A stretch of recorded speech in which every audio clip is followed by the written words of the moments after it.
Maarifa Online TV, elimu na hekima.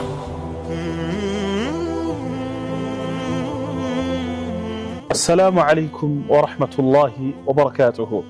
Naam, leo tena tumekuja kivingine Maarifa Online TV.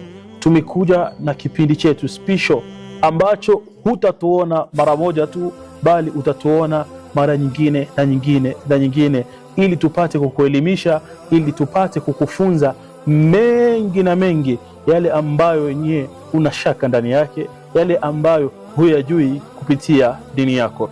Naam, siku ya leo ni siku tofauti na ni siku nzuri na ni siku yenye baraka, na tunapotizama mbeleni kwetu tuko na mambo mengi sana ambayo Muislam anajiuliza na anatamani kuyajua na anatamani kuyatambua. Sisi kama Maarifa Online TV tuko hapa kwa ajili ya kukuelimisha na kukuhekimisha. Basi leo, siku yetu ya leo, tumetembelewa na mgeni wetu wa heshima, mgeni wetu wa hadhi. Anakuja kutuletea zawadi iliyokuwa nono, maana mbeleni yetu sisi kuna zawadi iliyokuwa bora aliyoileta Allah subhanahu wa ta'ala, na ameisherehesha Mtume Muhammad sallallahu alayhi wasallama, na shekhe wetu hapa atakuja kutushereheshea hiyo zawadi ni hipi, na atakuja kutuambia kuna nini na ametuandalia nini. Mgeni wetu hapa ni ndugu yangu, kaka yangu, na alhabibi Sheikh Salum. Assalamu alaykum wa rahmatullahi wa barakatuh. Assalam wa rahmatullahi wa barakatuh. Naam, alhabibi, karibu sana katika kipindi chetu hichi,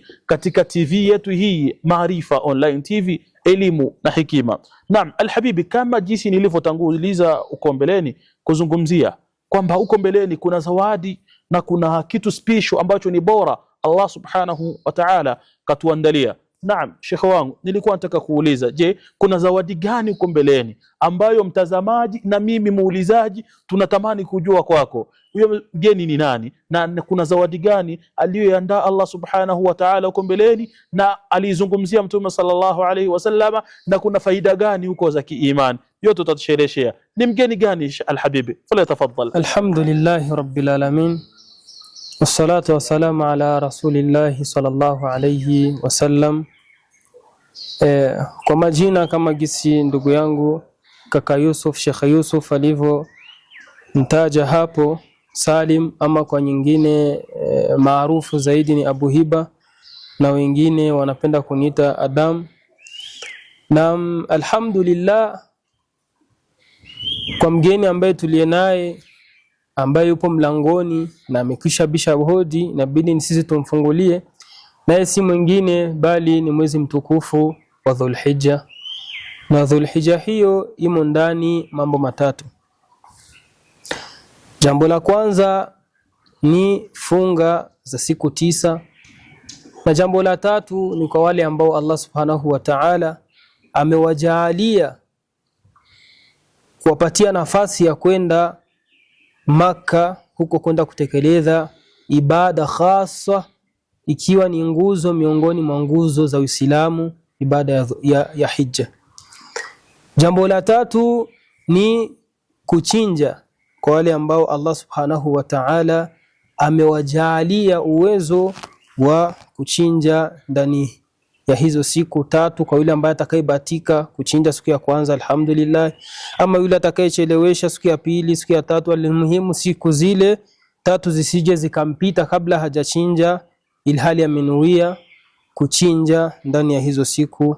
Wallahu a'la wa a'lam. Ndugu mtazamaji, kama tulivyomsikiliza kaka yangu Sheikh Salum, ametuambia huko ndani kuna mgeni ambaye anaitwa Dhulhijja, na ndani ya Dhulhijja kuna masiku ambayo ni bora.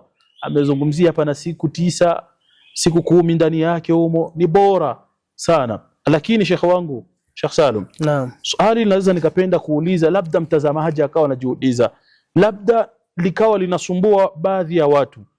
Tunasikia ndani ya Dhulhijja ulivyo, kama jinsi ulivyozungumza, kuna masiku bora. Je, na ndani ya Ramadhani kule tunajua kuna siku bora ambazo ni siku 10 za mwisho bora za ndani ya Ramadhani, na huko ndani ya Dhulhijja tunasikia tena kuna siku 10 bora ndani ya Dhulhijja. Ili suala limekaa vipi shekhe wangu, na watu wengi la watatiza Je, tunafanyaje huku 10 huku 10? Huku 10 ya huku inaoana na hii au 10 ya huku ni vipi? Vipi katika hizo siku 10 za Dhulhijja na hizo 10 ndani ya Ramadhani? Kuna nini na kuna siri gani katika hizi 10? Shukran sana kwa swali lako zuri ndugu yangu Sheikh wangu Yusuf, Allah kulipe khairi. Amin amin. Naam, Allah subhanahu wa ta'ala ndani ya hizi siku 9 yaliomo ndani na ndani ambayo yamo ndani katika zile siku 10 za mwezi mtukufu wa Ramadhani, kuna utofauti mkubwa sana. Kwanza, utofauti baina ya hizi siku Dhulhijja, funga ya hizi siku 10 na funga zile siku 10 za mwezi mtukufu wa Ramadhani. Utofauti yake ni kwamba ndani ya siku 10 za mwezi mtukufu wa Ramadhani ni fardhun wa ruknun min arkani al-Islam, ni faradhi na ni nguzo miongoni mwa nguzo za Uislamu. Kwa hiyo ni lazima kila Muislamu kuzifunga zile siku 10 za ndani ya mwezi mtukufu wa Ramadhani. Lakini huku ndani ya Dhulhijja utofauti wake ni hizi siku 10 ni sunna. Ndio. Ni siku sunna. Kwa hiyo yule ambaye atakaye bahatika kuzifunga, Allah subhanahu wa ta'ala atamlipa khairi. Ndio. Na yule ambaye hatofunga, basi Allah hatamwadhibu wala Allah hatamwandikia chochote kile katika amali mema wala hatamwandikia chochote kile katika mabaya. Ndio. Kwa hiyo huu ndio tofauti wa kwanza. Tofauti wake wa pili ni kwamba ndani ya mwezi mtukufu wa Ramadhani ubora wake ndani ya zile siku 10 ni qiyamu layli, kwa kutafuta ni kusimama ndani ya zile siku 10, kusimama kwenye yale mausiku 10 kutafuta Lailatul Qadri. Huyo ndio ubora wake wa ndani ya zile siku 10, tunatafuta Lailatul Qadri. Yani ubora wake upo katika usiku, yale mausiku 10. Naam. Na ubora wa hizi siku 10 za Dhulhijja ama hizi siku 9 za Dhulhijja, ubora wake upo katika mchana.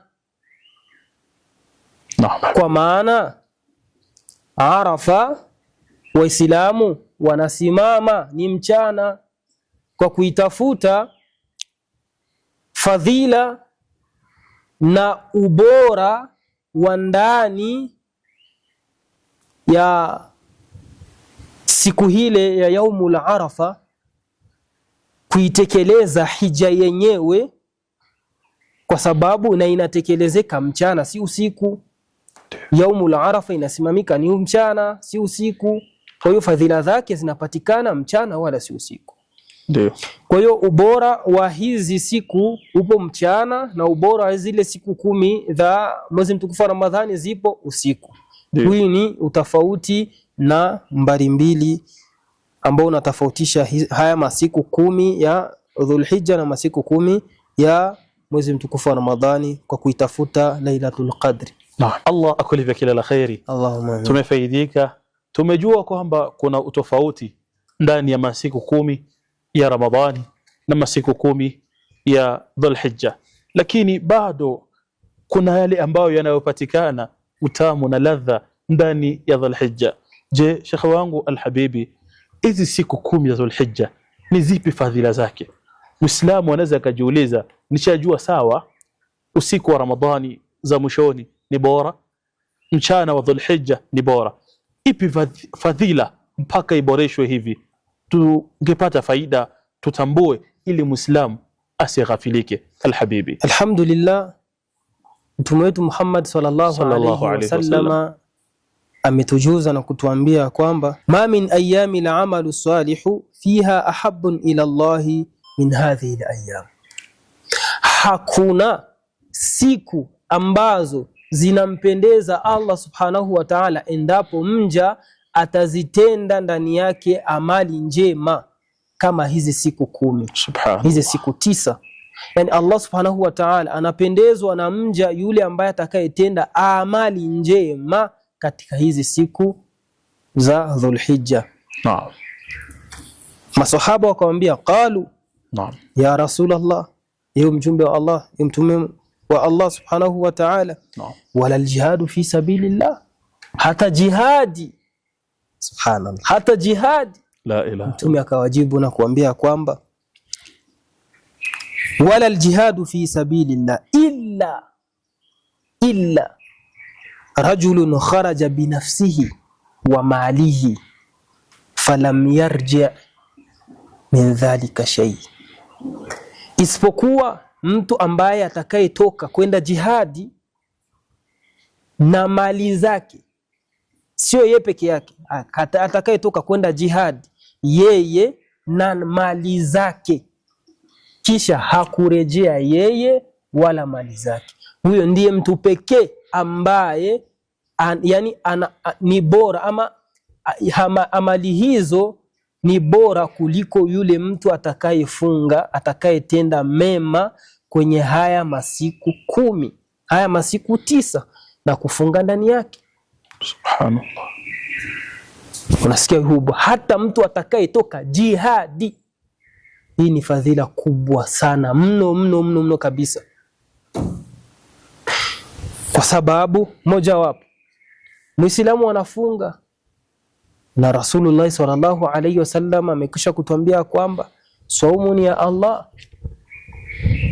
Amali zote, swala, sadaqa tunazozitoa, mema zote tunayoyafanya, hayo yote ujira wake unajulikana, isipokuwa saumu peke yake, kwa sababu saumu peke yake, yani Allah anakuambia ukitakapo saumu basi amali zake mimi peke yangu ndiye ninazijua, kwa maana malipo ya saumu ni makubwa, na ndio maana kuna siri ndani yake, ila watu wanapumbazika na hawafai kupumbazika wallahi. Kwa hiyo kufunga ndani ya hizi siku 9 na kutenda amali njema ndani ya hizi siku 9 ni bora, na yule ambaye atakayetekeleza haya atashindwa na yule mtu pekee atakayebahatika kwenda jihadi na mali zake na wala hakurejea yeye na mali zake. Wallahi tumefaidika mengi sana, yale ambayo tulikuwa hatuyatambui. Alhamdulillah, mimi na mtazamaji tumeyatambua, na Allah azidi kukulipa. Amin. Na Allah azidi kuzidisha katika ilmu yako. Amin. Na alhabibi, tumepata kusikia kwamba ndani ya haya masiku kunapatikana saumu. Naam. Na atakayefunga saumu ana ujira mkubwa. Naam. Kutokana na maneno ya Mtume sallallahu alayhi wasallam. Lakini swali linakuja habibi wangu. Naam. Je, tunatambua kwamba saumu ni kitu ambacho kuna uwezekano kuharibika? Naam. Vipi ikitokea hali ya mtu saumu yake imeharibika ndani ya haya masiku, inakuwaje alhabibi? Yule mtu ambaye saumu yake itaharibika ndani ya haya masiku ya Dhulhijja, kwanza tutambua kwamba ni mambo mawili ili saumu ya mtu iweze, yani saumu ya mtu kuharibika ni mambo mawili. Ndiyo habibi. Kuna yule mtu ambaye yani fasada saumahu mutaammidan. Naam. Wa man fasada saumahu bighairi amad. Naam. Nasiya au nama. Naam. Indahu al-udhr yani. Naam. Yule mtu ambaye atakayeharibu saumu yake kwa makusudio, na kuna yule mtu ambaye atakayeharibu saumu yake kwa udhuru, ima amesahau akala mchana ama amelala na mke wake kwa kusahau, amekunywa maji ama amesafiri. Kwa hapa yule mtu ambaye amesahau ana udhuru wa kisheria, Rasulullah sallallahu alayhi wasallam anatuambia innamal a'malu binniyati. La kwanza, nia yake ile ambayo ameiweka ya kusaumu zile siku, Allah tamlipa sawa na zile nia yake. Yani hapo bila shaka saumu yake ipo, Allah tamlipa, na hata kama imeharibika. Amekula kwa kusahau, amekula kwa kusahau, amesahau tayari nimeshakula na nimesaumu, sasa nifanye aendelee kula? Hapana. Midhali tayari amekisha kukumbuka kwa ule muda, asimamishe aendelee na saumu yake, na Allah tamlipa kwa ujira ule, wala hatoilipa ile saumu wala hatotoa kafara.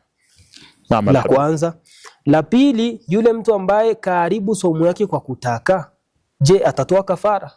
Kama yule ambaye akakula ndani wa mwezi mtukufu wa Ramadhani kwa kutaka, hapana. Ndio habibi, hapa hatotoa kafara. Ndiyo. Wala saumu hiyo yani halazimishwi kuirejelea, yani kuilipa, kwa sababu hii ni saumu ya sunna wala sio faradhi. Naam.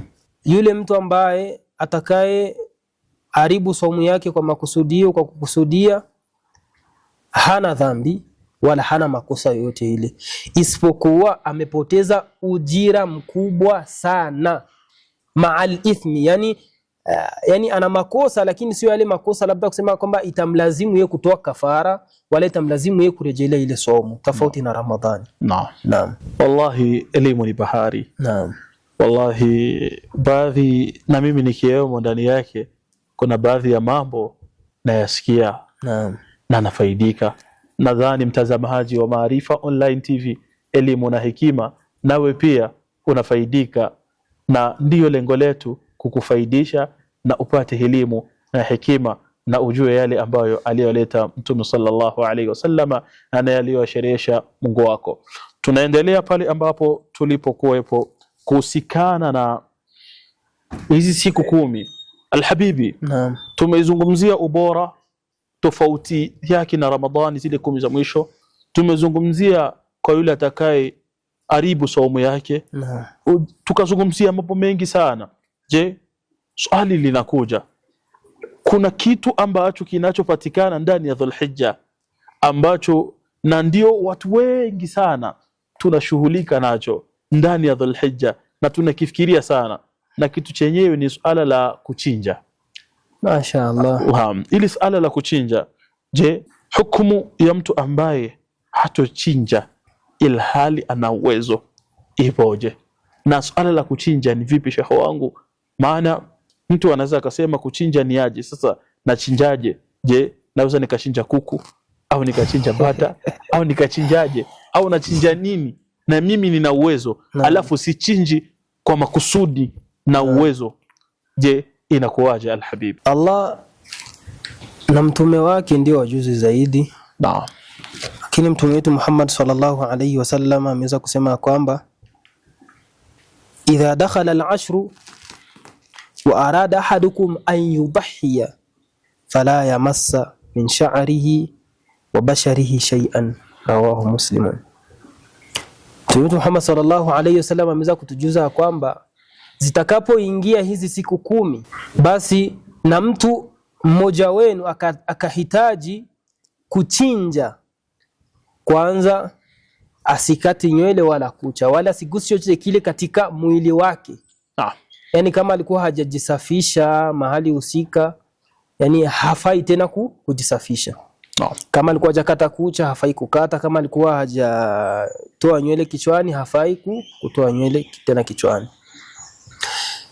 Kwa hiyo hii hapa moja inatuonyesha kwamba man arada, sawa na tafsiri ya maulama kuweza kutafsiri hii hadithi, anakuambia yule atakaye taka. Hii hapa inaonyesha kwamba si lazima kuchinja, si lazima kuchinja, bal hiya sunnatu muakkada, yani laisa fardun wala ruknu, sio faradhi ya kumlazimisha Muislamu. Usipochinja basi wewe si Muislamu, usipochinja basi wewe umekufuru, usipochinja basi utatoa kafara. Hapana, basi hiya sunnatu muakkada, ni sunna ambayo yani sunna iliyokuwa yenye mkazo zaidi kwa kila Muislamu ambaye ni mwenye uwezo wa kuchinja.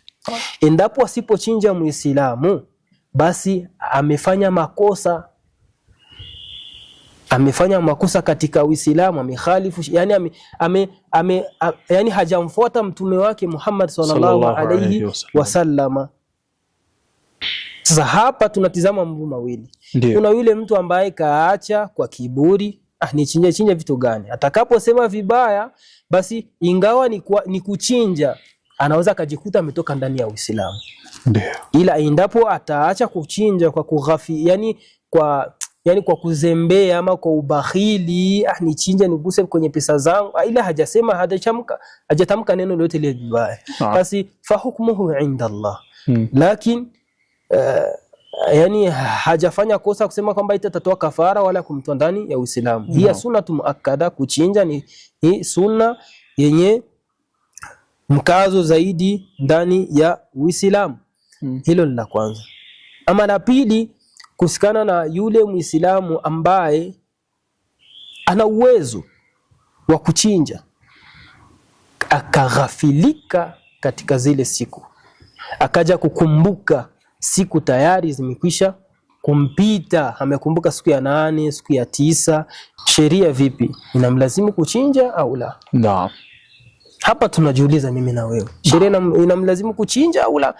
Basi maulama wanasema ya kwamba innamal a'malu binniyati. Midhali amesahau, sheria inamwambia kwa ule muda atakao kumbukia heko, basi hafai kukata kucha, hafai kunyoa, wala hafai kutoa chochote kile kwenye mwili wake kwa ule muda atakao kumbukia heko.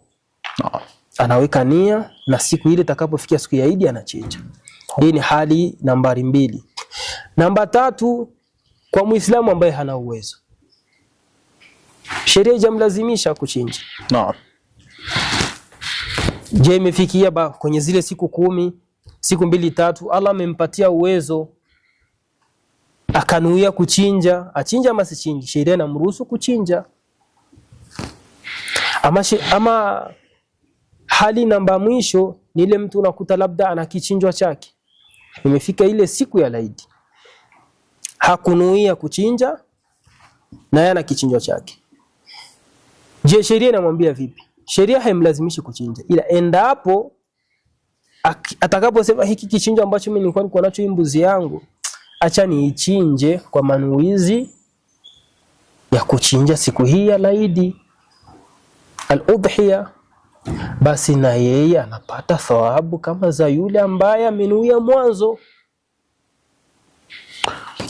Hii ni katika hali ya kuchinja. Na yule mtu yote ambaye atakayeacha, narudi tena, mtu atakayeacha kuchinja kwa kiburi na kukashifu,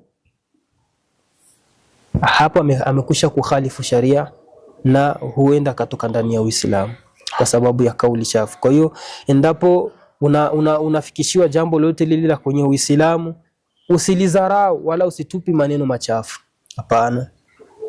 Kama unajua uwezo hauna, ama kama unajua uwezo unao ila ni ubakhili wako, ni heri ukakaa kimya kuliko kutupa maneno machafu yakakusababisha ukaja kutoka ndani ya Uislamu. Wallahu a'la wa a'lam. Kama kuna chochote kile ambacho nitakuwa nimesahau, unaweza kunikumbusha. Naam.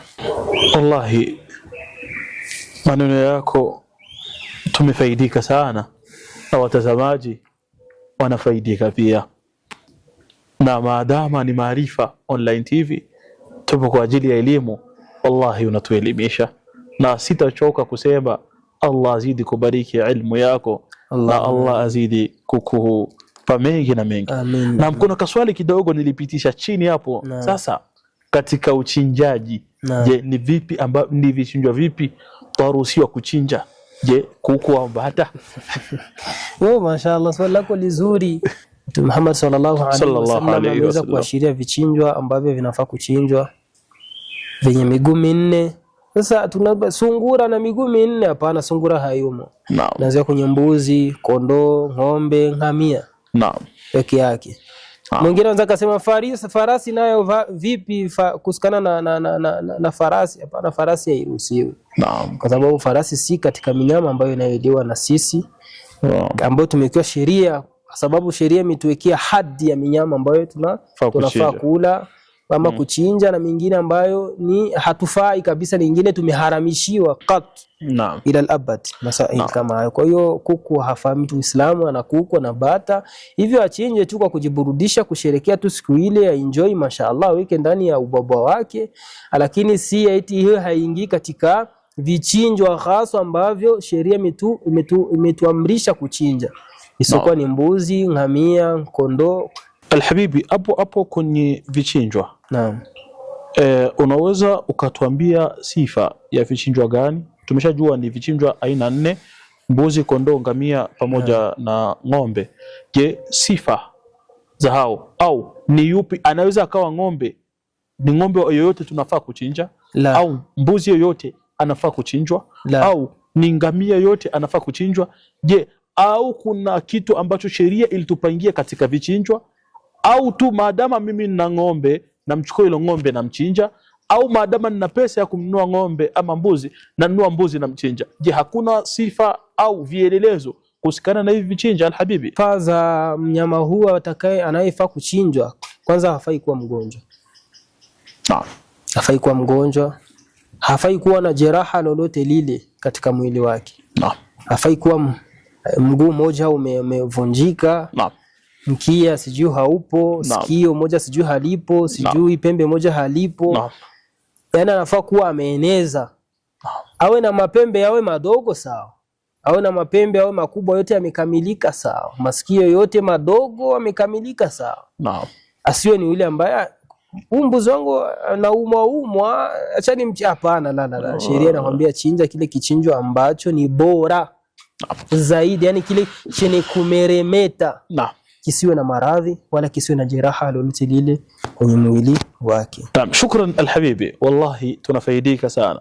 Naam, tukirudi nyuma kidogo hapo kwenye suala la kuchinja, shehe wangu, umetuzungumzia vichinjwa vinavyohitajika na umetuzungumzia vile ambavyo havifai katika vichinjwa na sifa zake, lakini kuna hadithi ya Mtume sallallahu alaihi wasallam uliyohitaja hapo, anasema yule atakayetia nia ya kuchinja basi asinyoe nywele zake, asikate kucha zake. Mathalan, ikatokea bahati mbaya au nimesahau au ikatokea nikakata kucha zangu, nikanyoa nywele zangu, inakuwaje? Na mimi tayari nimeshatia nia ya kuchinja. Inshallah nilikuwa nimediruka, Allah kulipe khairi. Naam. Ni kwamba yote yule ambaye atakayekata kucha ili hali amenuia, ima ikiwa kama amesahau, ujira wake uko pale pale. Naam. Na ikiwa kama amekusudia kwa kukata kucha, naam, yani ana makosa, lakini sio makosa hayo hata msababishe eti ache kuchinja. Atachinja, ndio atachinja, lakini ana makosa ya kukata kucha. Na ilham Mtume wetu Muhammad sallallahu alaihi wasallam kamkataza, katukataza ndio yule ambaye atakayeweka nia basi asikati kucha, Ndiyo. ama sikati nywele, ama sitoe chochote kile kwenye mwili wake. Sasa imetokea amekata kwa kutaka, vipi? Somo yani ibada yake ile ya kuchinja ipo pale pale, wala haiharibiki. Ndio. Ila ana makosa ya yeye kukata kucha kwa makusudio. Ndio. Na endapo ikiwa kama atakuwa amesahau, basi hana kosa lolote lile. Ndio. Haya, kuna hali nyingine, labda inatokea ni mgonjwa, kucha zinamuuma, nywele zinamuuma. Ndio. Yani anajisikia kwamba mwili wake haupo sawa, vipi? Ad-daruratu tubihu al-mahdhurati. Hali sharia imemruhusu kwa sababu ana dharura. Ndio. Anaweza akakata kucha. Ndio. Kwa sababu ana udhuru wa kisheria. Ndio. Ana uwezo wa kukata kucha, ana uwezo wa kukata nywele, ana uwezo wa kutoa chochote kile kwenye mwili wake ma'al udhuru. Naam. Wallahu a'la wa a'lam. Habibi, tumesikia na tumeelewa.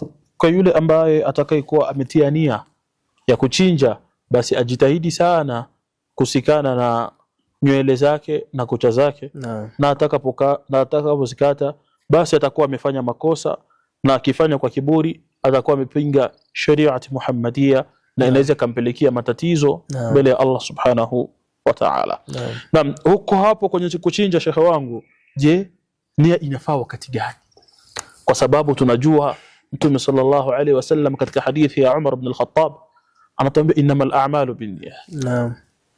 Na nia sasa, hii nia ya kusema mimi nataka kuchinja yafaa wakati gani? Tukirudi kwenye hadithi ya Mtume wetu Muhammad sallallahu alaihi wasallam aliposema idha dakhala al-ashru, itakapo ingia siku hizo, yani zitakapo muda huu wa Dhulhijja utakapo wadia, ndo makusudio yake.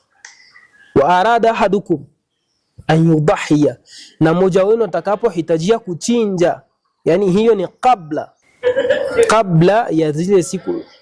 Tayari tumesha kutambua Allah atakapotujalia insha Allah Jumatatu tunaanza mfungo wa siku 9 za Dhulhijja. Kwa hiyo nafaa niweke nia jioni ya tarehe 30 ya Dhulqaada, kabla dukhuli Dhulhijja, kabla ya Dhulhijja kuingia. nafaa niweke nia, yani nitangulize kabla zile siku 10. Ndio. Endapo mtu atakapoweka nia kama gisi nilivyosema kabla, labda amesahau akaja kukumbuka tarehe 5, tarehe 4, tarehe 5, je, weke nia? Nafaa kuweka nia hata ile siku ya mwisho kabisa, ile siku ya Eid, ana kichinjwa chake timo ndani, amekiwa anasema moyo wake na msuta, acha nichinje tu. Ana uwezo wa kuweka nia na Allah tamlipa ujira huo wa kuchinja. Wallahu a'la wa a'lam. Sheikh, wallahi tusikuchoshi. Naam, tukimalizia swali letu la mwisho, kusikana na kuchinja alhabibi. Naam. Je, yafaa kuchinja wakati gani? Ndio sasa tumekusha ingia, yafaa kuchinja wakati gani? Je, kuna siku ambazo ni muhaddad au ni ile siku moja ambayo hiyo siku ambayo utakayotuambia shekhe wangu ndio siku, ndio hiyo siku moja ya kuchinja, au ni vipi? Ili tuelewe, maana Muislamu asije akaingia akasema mimi labda ni vipi na vipi, ni aje, sielewi. Je, ni hiyo siku ambayo utakayotuambia ndio itafaa kuchinja au hali inakuaje? Alhamdulillah, kusikana na siku za kuchinja, zipo siku 4 za kuchinja. Naam. Siku ya kwanza ni ile siku yenyewe haswa, siku ya Eid. Naam. Ambayo ni siku ya 10. Siku ile ya 10 kwanza tunaanza na ile siku ya 10. Baada hapo kuna zingine siku 3. Kwa hiyo mtu ana uwezo wa kuchinja siku ile ya 10, tarehe 10 ana uwezo wa kuchinja, au akachinja tarehe 11, au akachinja tarehe 12, au akachinja tarehe 13 kabla ghurubi shams, kabla jua halijazama ya tarehe ile ya 13. Kwa hiyo yani Muislamu asighafiliki. Kwa hiyo anaweza kavuta muda hapa, kafika ile tarehe 10 hajapata kichinjo, iko na kitafutisha, tarehe 11 hajapata, tarehe 12 hajapata, tarehe 13 amekipata dhuhuri, anachinja. Na baada ya kuchinja midhali jua halijazama, bado ana ujira wa yule, yani ana ujira kama wengine watu ambao watakao chinja ndani ya zile siku za Dhulhijja baada ya Eid. Sheikh wangu, wallahi kabla ya kumaliza, naam, samahani, najua muda si rafiki, lakini kuna jambo ambalo ni muhimu sana. Je, ni vipi tumekusha chinja tayari? Naam. Vipi hali za wale watu ambao wamekusha chinja, ugawaji wa zile nyama inakuwaje? Je, ni watu gani ambao sheria ya Mtume Muhammad sallallahu alayhi wasallam na sheria ya Allah subhanahu wa ta'ala ili walenga wagawiwe nyama? Je, inakuwaje Sheikh wangu alhabibi? Naam, tafadhali. Alhamdulillah, kwa kweli swali lizuri sana mno, na makosa hayo tumeyapitia mengi sana miaka na bado yanaendelea. Kwa kweli ndugu yangu Muislamu, inatia aibu sana kuona umechinja bado unakwenda kugombania nyama msikitini. Na sheria ya Uislamu imetuamrisha kuwapatia wale ambao hawakuwezeshwa kuchinja siku ile ya siku ya Eid. Yani Allah Subhanahu wa Ta'ala hakuwawezesha kupata kichinjwa cha kuchinja mafakiri wa maskini ambao hana uwezo. Wewe Muislamu, Allah Subhanahu wa Ta'ala amekujalia uwezo wa kuchinja, haukuchinja, unasubiria nyama za msikitini. Hili ni kosa nambari 1. Kosa nambari 2 ni umechinja na bado unakwenda kugombania nyama msikitini ama uwanjani, sehemu ambapo nyama zinagawika. Hii ni aibu wallahi. Jirani yako anakosa nyama, wewe umejaza vilo 50 kwenye fridge. Subhanallah, mwezi mzima. Mama fulani vipi, baba fulani, mimi bado nakula Eid. Subhanallah, yupo mwingine ambaye alikuwa anastahili kupewa fungo la kutosha, amepewa robo peke yake, wewe una vilo 50 kwenye friji. Subhanallah. Kwa hiyo hii sio haki yako wewe, ni haki ya yule ambaye Allah Subhanahu wa Ta'ala kumwezesha kuchinja. Kwa hiyo nakukumbusha, na pia nakukumbusha nafsi yangu, kumbuka wale wahusika, na wahusika wenyewe ni mafakiri maskini ambao Allah Subhanahu wa Ta'ala hakuwezesha kuweza kuchinja siku ile ya Eid. Wallahu a'la wa a'lam. Tumetoka kusikiza mambo mengi sana, tumefaidika baadhi nukati nyingi tulizozungumzia kuhusikana na mgeni anayetujia ambaye ni Dhulhijja, ambaye anayepatikana ndani ya Dhulhijja, masiku 10 bora ambayo aliyotukuza Allah subhanahu wa ta'ala. Na shekhe wetu ndugu yangu Sheikh Salum akatupatia tofauti baina Dhulhijja, zile siku 10 na zile siku 10 ndani ya mwezi mtukufu wa Ramadhan, akatupatia ubora wake, akatupatia ubora wa saumu ndani yake na mambo mengi sana yanayopatikana na masala yote ya kuchinja. Naam, hii ni Maarifa Online TV, elimu na hekima. Tuko hapa kwa kuelimisha, tuko hapa kukuhekimisha. Fuatiliana nasi katika vipindi vyetu vyote. Tunapatikana katika ukurasa wa YouTube ambao ni Maarifa Online TV, ambao tunapatikana katika ukurasa wa TikTok ambayo ni Maarifa Online TV, na Facebook, mitandao yote ya kijamii tunapatikana. Ukiwa na maoni yoyote waweza tutumia, ukiwa na fikra yoyote waweza tuandikia, ili tupate kukuelimisha na kukuhekimisha. Na mimi ni Yusuf Said, ninapatikana Maarifa Online TV. Asante sana, wa hadha, assalamu alaikum wa rahmatullahi wa barakatuh. Maarifa Online TV, elimu na hekima.